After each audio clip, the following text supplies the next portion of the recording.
Hello दोस्तों, welcome to learn and grow with Shweta. मैं अपने चैनल के माध्यम से आप सभी का बहुत बहुत स्वागत करना चाहती हूं और साथ में आप लोगों से मैं ये निवेदन करती हूं कि जो भी स्टडी मटेरियल मैं अपने चैनल पर प्रोवाइड कर रही हूं उसको आप बहुत ध्यान से पढ़िएगा। बहुत मतलब कि क्योंकि होता ये है कि हम जिन प्रश्नों को हमें लगता है कि पता नहीं ये एग्ज़ाम में आएगा कि नहीं, ये मुझे आसान लग रहा है, या कई बार ऐसा होता है कि हमें ये डिफ़िकल्ट लग रहा है। तो सिचुएशन चाहे आसान की हो चाहे डिफ़िकल्ट की हो, पता तब चलता है जब वो प्रश्न आपके सामने एग्ज़ाम में आता है। तो बस यही मैं कहना चाहती हूँ आज का वीडियो स्टार्ट करने से पहले कि देखिए, जो प्रश्न आपको सिलेक्शन दिलाते हैं, जिन प्रश्नों को पढ़ने के बाद आप अपनी मनपसंद की जॉब पाते हैं, वही आपके लिए सही पेपर होता है, वही आपके लिए सही कंटेंट का चुनाव होता है। तो साथ में हमें अपनी तैयारी के में ये बहुत ज़्यादा मैटर करता है कि हमने किस तरह के कंटेंट का चुनाव किया हुआ है। तो मैं आप लोगों के लिए जो कंटेंट लेके आती हूँ दोस्तों, वो बेहद ही महत्वपूर्ण होते हैं और सबसे ज़्यादा ये वही कंटेंट है जो एग्ज़ाम में घूम घूम करके दिखाई पड़ते हैं और साथ ही साथ में मतलब कि most of the time frequently asked question and plus important for BPSC Bihar शिक्षक भर्ती, जिसकी तैयारी हम अपने चैनल के माध्यम से कर रहे हैं, जिसमें मैंने अभी तक में हिंदी के प्रैक्टिस सेट, जीएस के प्रैक्टिस सेट दिया हुआ है। जिसमें मुझे कुछ फ्रेंड्स के कमेंट आए जिन्होंने मुझसे ये कहा कि मैम हमें साइंस और इंग्लिश के भी जो है प्रैक्टिस सेट प्लीज़ प्रोवाइड करिए। तो दोस्तों, आप सभी जानते हैं कि हमारे पास समय ज़्यादा नहीं है, बहुत कम, बहुत जल्दी एग्ज़ाम है, मतलब दिसंबर आपके जनवरी संभावित जो आपका एग्ज़ाम का जो चल रहा है। तो डेट अगर कोई चेंज नहीं होती है तो आप जानते हैं कि इस ठंडी में आपको एग्ज़ाम देना पड़ेगा। तो ऐसे में आपको तभी बेहतर होगा कि जब आपने उसको पढ़ा हुआ होता है, आपने उसको याद किया हुआ होता है। और किसी भी चीज़ को पढ़ने और याद करने का सबसे अच्छा और बेहतर तरीका जो आपको डायरेक्ट आपके जहन में रहता है वो है वन लाइनर। तो इसीलिए मैं वन लाइनर के ही क्वेश्चंस आप लोगों के सामने लेके आ रही हूँ और ये तैयारी हमारी तब तक चलती रहेगी जब तक कि एग्ज़ाम आपका फाइनली हो नहीं जाता है। तो चलिए, आज हम आपके सामने साइंस के मोस्ट इम्पॉर्टेंट 20 क्वेश्चंस का कलेक्शन लेके आए हुए हैं, जिसमें से हर एक प्रश्न की अपनी एक महत्वता है, अपनी एक भूमिका है और साथ ही साथ में आपके सिलेक्शन करवाने में अपना एक स्थान प्ले करता है। तो चलिए, आज का वीडियो स्टार्ट करते हैं। आज का हमारा साइंस का जो क्वेश्चन, मतलब आपका जो प्रैक्टिस है, इसमें जो सबसे पहला क्वेश्चन ये है कि दोस्तों, जीव विज्ञान के जनक कौन है? जीव विज्ञान के जनक, उनका नाम है अरस्तु। साथ ही में अगला प्रश्न है कि वनस्पति शास्त्र यानी कि वनस्पति विज्ञान के जनक कौन है? उनका नाम है थियोफ्रेस्टस। अगर आप साइंस पढ़ रहे हैं, अगर आपने पहले पढ़ा है तब तो बहुत अच्छी बात है, यानी और आपको मालूम है कि अभी क्या होता है कि मिक्स पेपर आते हैं जिसमें सभी सब्जेक्ट के आते हैं। तो पहले आपने साइंस पढ़ी है तब तो आपको ये सब पता होंगे, लेकिन जिन लोगों ने साइंस नहीं पढ़ी है उनके लिए क्वेश्चन उतना ही नया है जैसे आपके लिए इतिहास पढ़ना होता है। जैसे एक साइंस के विद्यार्थी के लिए इतिहास मुश्किल होता है, वैसे ही एक आर्ट्स या फिर कॉमर्स के विद्यार्थी के लिए साइंस मुश्किल होता है। तो इसीलिए ये सब आपके प्रश्न आपके लिए बहुत ज़रूरी हैं। तो पहला प्रश्न हमारा हुआ जीव विज्ञान के जनक कौन है, दूसरा प्रश्न हुआ वनस्पति शास्त्र के जनक कौन है, तीसरा और बार बार देखा जाने वाला प्रश्न है कि चिकित्सा शास्त्र के जनक कौन है? तो उनका नाम है हिप्पोक्रेट्स। चलिए आगे चलते हैं। एक बुक है दोस्तों, हिस्टोरिया प्लांटेरम। इसके जो लेखक हैं वो थियोफ्रेस्टस हैं, जो कि आपकी वनस्पति शास्त्र के भी जनक हैं। आगे चलते हैं। विज्ञान की शाखा पूछी जाती है, विज्ञान की शाखा बार बार पूछी जाती है, एक शब्द दे दिया रहता है और पूछा जाता है कि ये विज्ञान की शाखा में इसके अंदर क्या अध्ययन करवाया जाता है, क्या ये पूछ लिया जाता है कि इस चीज़ का अध्ययन कौन सी विज्ञान की शाखा में होता है। तो इसलिए आज मैं आप लोगों के लिए कुछ विज्ञान की शाखा जो इम्पोर्टेंट मतलब एक विज्ञान की शाखा था उनका क्वेश्चन भी लेके आई हूँ। जैसे फाइकोलॉजी में किसका अध्ययन किया जाता है? तो फाइकोलॉजी में शैवालों का अध्ययन किया जाता है। अगला है डेंड्रोलॉजी विज्ञान की शाखा में किसका अध्ययन किया जाता है? पुष्पों और झाड़ियों का अध्ययन किया जाता है। फाइकोलॉजी, फाइको से बना है आपका फाइकस, तो फाइकोलॉजी में शैवाल का अध्ययन किया जाता है और डेंड्रोलॉजी में पुष्पों और झाड़ियों का अध्ययन किया जाता है। अगला प्रश्न है कि साग सब्जी से उत्पन्न होने वाले पौधों का अध्ययन किसमें किया जाता है? अगर पुष्पों की बात होती है या झाड़ियों की बात होती है तो डेंड्रोलॉजी का आपको याद रखना होगा, और अगर साग सब्जी की बात होती है तो आपको ओलेरीकल्चर, साग सब्जी का अध्ययन किया जाता है ओलेरीकल्चर विज्ञान शाखा में। आगे चलते हैं। फूलों की खेती का अध्ययन फ्लोरिकल्चर में किया जाता है। फसलों की खेती का अध्ययन एग्रोनॉमी में किया जाता है और फलों की खेती का अध्ययन पोमोलॉजी में किया जाता है। एक बार फिर से इसको समझते हैं। फूलों की खेती का फूल फ्लावर, फ्लावर से बना हुआ है फ्लोरिकल्चर, तो फूलों की खेती का अध्ययन फ्लोरिकल्चर में हुआ। फसलों की खेती का अध्ययन एग्रोनॉमी में हुआ है। साथ में फलों की खेती का मतलब पोमोलॉजी में हुआ है। आशा करती हूँ कि आपको यहाँ तक बात समझ में आई होगी। आगे चलते हैं। जीवाणु की खोज किसने की? Most of the time asked question science का पेपर में, अगर साइंस का कुछ भी आता है तो आपको ये ज़रूर आपको मिलेगा कि जीवाणु का क्वेश्चन किया है ल्यूवेनहॉक। यहाँ पर हमने सिर्फ उनका शॉर्ट नेम रखा है। मैंने शॉर्ट नेम सिर्फ इसलिए रखा है क्योंकि आपका काम इसी से हो जाएगा और बाकी जितने भी साइंस के विद्यार्थी वो जानते होंगे कि इनका पूरा नाम एंटोनी वॉन ल्यूवेनहॉक है। तो आपको पूरा एंटोनी वॉन ल्यूवेनहॉक याद करने की ज़रूरत नहीं है। आप अगर जीवाणु की खोज की बात की जाती है तो आप केवल ल्यूवेनहॉक याद करेंगे तो आपका काम हो जाएगा।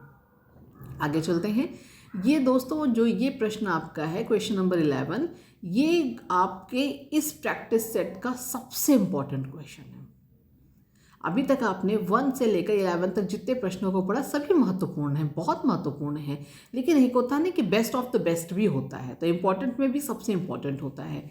और वो प्रश्न है कि जीवाणु को सीधे वायुमंडलीय नाइट्रोजन को नाइट्रोजन के यौगिकों में बदल दिया जाता है, उसे क्या करें? ये एक प्रक्रिया है दोस्तों, जिसमें जीवाणु जो है वो वायुमंडलीय नाइट्रोजन को आप बदल देते हैं, उनकी यौगिकों को परिवर्तित कर देते हैं, क्योंकि डायरेक्ट नहीं ले पाते हैं इसलिए उनको परिवर्तित कर दिया जाता है। तो इस प्रक्रिया को क्या कहते हैं? और ये करते हैं, जैसे प्रश्न में ही सब पता चल रहा है कि जीवाणु मतलब कौन से जीवाणु हैं, तो मतलब इसको जीवाणु करते हैं और इस प्रक्रिया का नाम है नाइट्रोजन स्थिरीकरण, और करने वाले जीवाणु को बोलते हैं नाइट्रोजन स्थिरीकरण जीवाणु। चलिए दोस्तों, हमने अभी तक 11 प्रश्नों को पढ़ा है, अब हम अपने अगले प्रश्न की ओर चलते हैं। हमारा जो 12th क्वेश्चन है कि मानव की आंत में पाए जाने वाले जीवाणु यानी कि ह्यूमन इंटेस्टाइन में कौन सा जीवाणु पाया जाता है, तो उसका नाम है ई कोलाई। ई शॉर्ट नेम है, ई का फुल फॉर्म है इशर्शिया कोलाई। मैंने जैसे पहले भी कहा कि अगर आपको पूरा याद है तो अच्छी बात है, अगर नहीं याद है तो आप ई कोलाई याद कर लेंगे तो भी ठीक है। तो मानव की आंत में पाया जाने वाला जो जीवाणु होता है उसका नाम है इशर्शिया कोलाई, शॉर्ट में ई कोलाई। आगे चलते हैं। एंटीबायोटिक जो है वो अधिकांशतः कहाँ से प्राप्त होते हैं, तो वो जीवाणु यानी कि बैक्टीरिया से प्राप्त होते हैं। आगे चलते हैं। मृदा में धान की पैदावार, मिट्टी में, मृदा मतलब मिट्टी में जो धान की पैदावार है उसको बढ़ाने के लिए जो मुक्त बीजी जीवाणु है उसका नाम क्या है, तो उसका नाम है एनाबिना।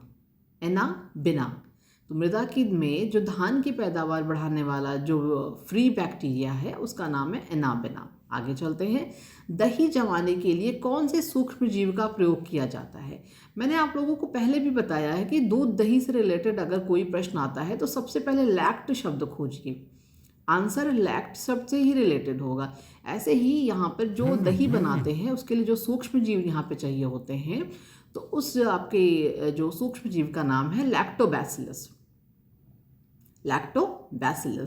आगे चलते हैं। हमारा कुछ क्वेश्चंस पूछे जाते हैं दोस्तों, कभी साधारण नमक बोल करके NaCl पूछ लिया जाता है, कभी सोडियम क्लोराइड बोल करके साधारण नमक पूछ लिया जाता है।